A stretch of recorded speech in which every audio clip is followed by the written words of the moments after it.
This channel does not promote any violent, harmful, or illegal activities. All content provided by this channel is meant for an educational purpose only.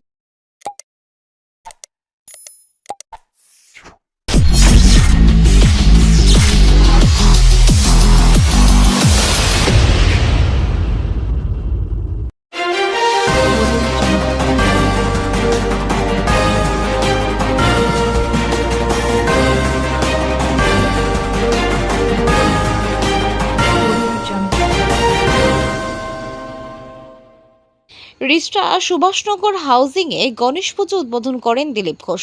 Dilip Ghosh বলেন, মমতা বন্দ্যোপাধ্যায়ের বিরুদ্ধে হাজার অভিযোগ আছে, তার সঙ্গেও তো প্রধানমন্ত্রীর ছবি আছে। তার মানে প্রধানমন্ত্রী কি দুর্নীতি করেছেন, নাকি প্রধানমন্ত্রীর বিরুদ্ধে আঙুল তোলার হিম্মত কারণ নেই?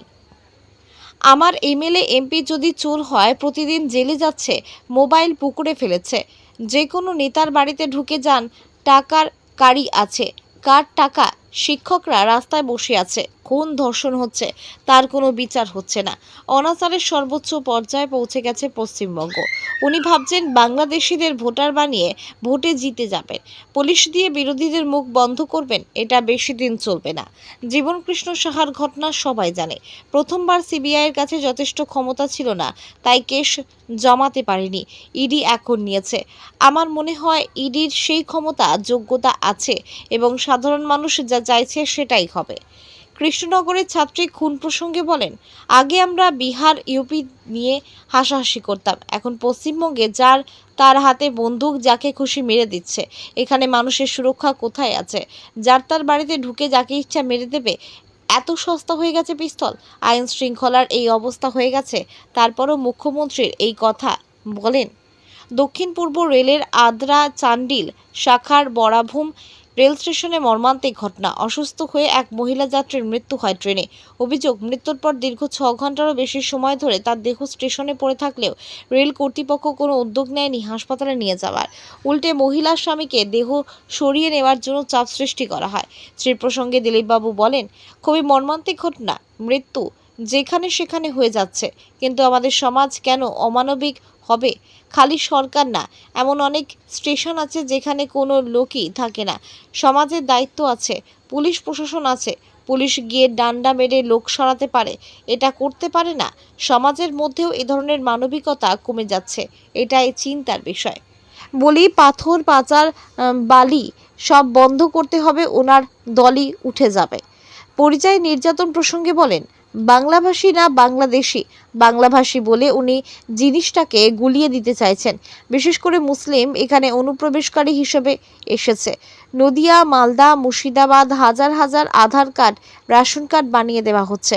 তারা হচ্ছে ভোটার, সারা দেশে কাজ করছে, লুটপাট করছে, বোম ফাটাচ্ছে। যারা অরিজিনাল কোনো পরিচয়পত্র দেখাতে পারেনি তাদেরকেই টার্গেট করা হচ্ছে। এখানে বলুন তো, আমাদের পরিচিত কেউ কোনো সমস্যায় পড়ছেন কি না? তারা পড়বে না। প্রায় 1 কোটি ভোটার আছে, এর বাঁচানোর জন্য লড়াই করছেন মমতা বন্দ্যোপাধ্যায়। আগে বুঝতে হবে বাংলাদেশি আর বাংলাভাষী এটা আলাদা। রাহুল গান্ধীর যাত্রায় তৃণমূল যোগ দেবে। এই প্রসঙ্গে দিলীপ ঘোষ বলেন, পশ্চিমবঙ্গের বাইরে যাই করুক, শিকড় গাড়তে পারবে না। ব্যুরো রিপোর্ট, আমার কলকাতা নিউজ।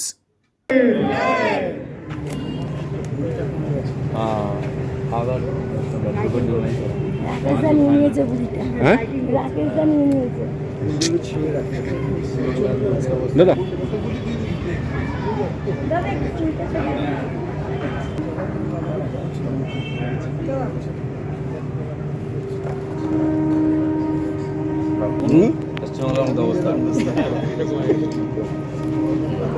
ভালো করে ট্রিটমেন্ট করো, এই 5-7 দিন শুনতে ভালো হয়।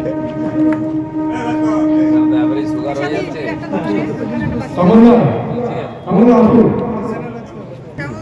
একটা বাতি জ্বালান আগে।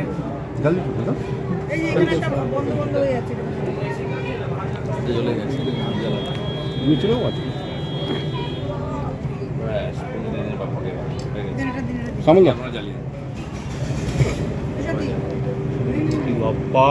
मोरिया সংস্কৃতি সর্বব্যাপী 33 কোটি দেবী দেবতা, তখন যোগাযোগ ব্যবস্থা ইত্যাদি ঠিক ছিল না, তাই কোথাও কোথাও এক জোনে জোনে ঠাকুরের আবদ্ধ ছিলেন, এখন সর্বব্যাপী হয়ে গেছেন, এখন সারা বিশ্বে গণপতি পৌঁছে গেছেন, সবাই বৈভব সুখ শান্তির জন্য গণপতি পুজো করছে, তাই সমস্ত মহাদেশে গণপতি পুজো হচ্ছে। আনন্দের কথা, ভারতবর্ষের সংস্কৃতি ছড়িয়ে পড়ছে, যেমন কৃষ্ণ জন্মাষ্টমী দেখলাম সারা দেশে দেশে তো হলো, এটাও হচ্ছে। তৃণমূল কংগ্রেস যে অফিসিয়াল ফেসবুক পেজ রয়েছে সেখানে প্রধানমন্ত্রীর সঙ্গে কিছু মানুষের ছবি দেওয়া হয়েছে এবং সেটা বলছে যে দুর্নীতির বিরুদ্ধে লড়াইয়ের কথা বলছেন প্রধানমন্ত্রী, এরা কার? প্রধানমন্ত্রী এখানে এসে মমতা ব্যানার্জিও তার সঙ্গে ছবি তুলে, মমতা ব্যানার্জির বিরুদ্ধে হাজার অভিযোগ আছে, কারণ প্রধানমন্ত্রীকে দুর্নীতি করেছেন নাকি? প্রধানমন্ত্রীকে আঙুল তোলার হিম্মত কারণে চোর বাংলা উনি বলছেন, এখানে মুখ্যমন্ত্রী বলছেন উনি চোরেদের নিয়ে মিটিং করছেন, অথচ বাংলাকে চোর বলে অপমান করছেন। তো এমএলএ এমপি যদি সব ওনার চোর হয়, প্রত্যেকদিন জেলে যাচ্ছে, মোবাইল আবার পুকুরে ফেলছে, আবার খালে ফেলছে, তো যে কোনো নেতার বাড়িতে ঢুকে যান, টাকার কাঁড়ি আছে, কার টাকা? আর যারা প্রতারিত শিক্ষকরা রাস্তায় বসে আছে, খুন ধর্ষণ হচ্ছে, তার কোনো বিচার হচ্ছে না, তো অনাচারের সর্বোচ্চ পর্যায়ে পৌঁছে গেছে পশ্চিমবঙ্গ। সেখানে মুখ্যমন্ত্রী বলার কিছু নাই। হ্যাঁ, উনি ভাবছেন যে বাংলাদেশিদের ভোটার বানিয়ে ভোটে জিতে যাবেন, পুলিশ লাগিয়ে সব লুটপাট করে মারপিট করে বিরোধীদের মুখ বন্ধ করবেন, এটা বেশি দিন চলবে না। জীবন কৃষ্ণ সাহার স্ত্রী আজকে বলেছে যে 26 লক্ষ টাকা তার অ্যাকাউন্টে ঢুকেছে সেটা তার স্বামী দিয়েছে, এবং জীবন কৃষ্ণ সাহার বাবাও বলেছেন যে ছেলের কাছে এত টাকা এলো কোথা থেকে, এটা তদন্ত করতে হবে। দেখুন, এগুলো সব ঘটনা সত্য, সবাই জানে। প্রথমবার হয়তো সিবিআইয়ের কাছে যথেষ্ট ক্ষমতা ছিল না, তারা কেস জমাতে পারেন, তাই বেশিরভাগ কেস এগুলো ইডি এখন নিয়েছে, কারণ ইডির হাতে সে ক্ষমতা যোগ্যতা আছে। আমার মনে হয় এবারে যেটা সাধারণ মানুষ চাইছেন সেসব ঘটনা হবে, তার যোগ্য জবাব। কিন্তু দাদা আজকে যে মার্ডার হয়েছে সেখানে ছাত্র একজন, তার হাতে পিস্তল, এবং সে ওপেন বাড়িতে পশ্চিমবঙ্গটাও আগে বিহারি নিয়ে আমরা হাসাহাসি করতাম, সেরকম হয়ে যাচ্ছে। বম বন্দুক যেখানে সেখানে, কারখানা যেখানে সেখানে, যাত্রার হাতে বন্দুক, যাকে যখন মেরে দিচ্ছে, তো পশ্চিমবাংলায় মানুষের জীবনের সুরক্ষা কোথায় আছে? যাত্রার বাড়িতে ঢুকে যাকে থেকে খুন করে দেবে, এত সস্তা হয়ে গেছে পিস্তল, আইন শৃঙ্খলা এই অবস্থা হয়ে গেছে, তারপরে মুখ্যমন্ত্রী বড় কথা বলেন। কিন্তু একটি স্টেশনে ট্রেনের মধ্যে একজন মহিলা মৃত্যু হয়েছিল, প্রায় 6 ঘন্টা প্ল্যাটফর্মে পড়েছিল, এবং সেটা নিয়ে একটা বিতর্ক তৈরি হয়েছে। সেখানে রেলের কাউকে পাওয়া যায়নি, উল্টে মৃতদেহ সরিয়ে নিয়ে যেতে বলা হয়, চাপ দেওয়া হয়েছে। কী বলবেন? খুবই মর্মান্তিক ঘটনা, মৃত্যু যেখানে সেখানে হয়তো বিমানেও মৃত্যু হয়ে যাচ্ছে, ট্রেনে বাসে হয়ে যাচ্ছে, পাইলট মারা যাচ্ছে, দেখি হতেই পারে দুর্ঘটনায়, কিন্তু অমানবিক কেন হবে আমাদের সমাজ? খালি সরকার নয়, এমন অনেক স্টেশন আছে যেখানে কোনো লোকই থাকে না, কে তুলবে সেখানে?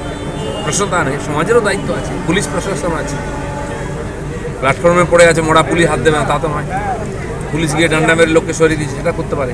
তো সমাজের মধ্যেও এই ধরনের মানবিকতা কমে যাচ্ছে, একটা মৃতদেহ পড়ে আছে, কেউ দেখছে না, এটা চিন্তার বিষয়। মুখ্যমন্ত্রী বাংলা বালি পাথর পাচার করা যাবে না, হ্যাঁ, একদিন করেছে কেন, কারা করছে উনি জানেন, সেই টাকার ভাগ কারা পায় উনি জানেন, তো এইসব কথা বলেন কাকে সান্ত্বনা দেন? ওগুলো বন্ধ করতে গেলে আমার পার্টি উঠে যাবে। বাংলা ভাষী যারা আছেন তাদেরকে অন্যান্য রাজ্যে গিয়ে অত্যাচারের শিকার হতে হচ্ছে, বিশেষ করে একটি সম্প্রদায় মানুষকে, সেটা নিয়ে আমাদের এখান থেকে শোনা বাংলা ভাষী নয়, বাংলাদেশি।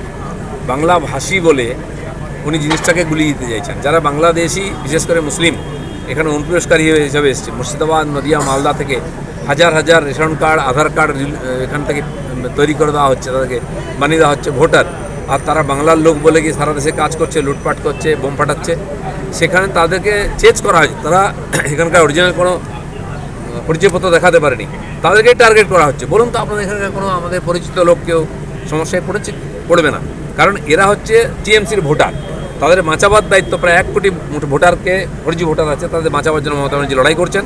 পশ্চিমবাংলার মানুষকে বুঝতে হবে বাংলাদেশি বাংলাভাষী আলাদা। রাহুল গান্ধী যে বিহার থেকে যাত্রা শুরু করেছে সেখানে তৃণমূল কংগ্রেস যোগ দেবে এরকমটা জানিয়েছে। বিহারের তৃণমূল কংগ্রেস কি? এখানে বলা হচ্ছে লিট্টি বিক্রি চলবে না, পুরি চলবে না, ভাত খেতে হবে, ওখানে গেলে কি হবে? সেই জন্য এ ধরনের আঞ্চলিক রাজনীতি করে কোনো লাভ হবে না। পশ্চিমবাংলার বাইরে যাই করুক, এর বাইরে শেকড় গাড়তে পারবো না টিএমসি।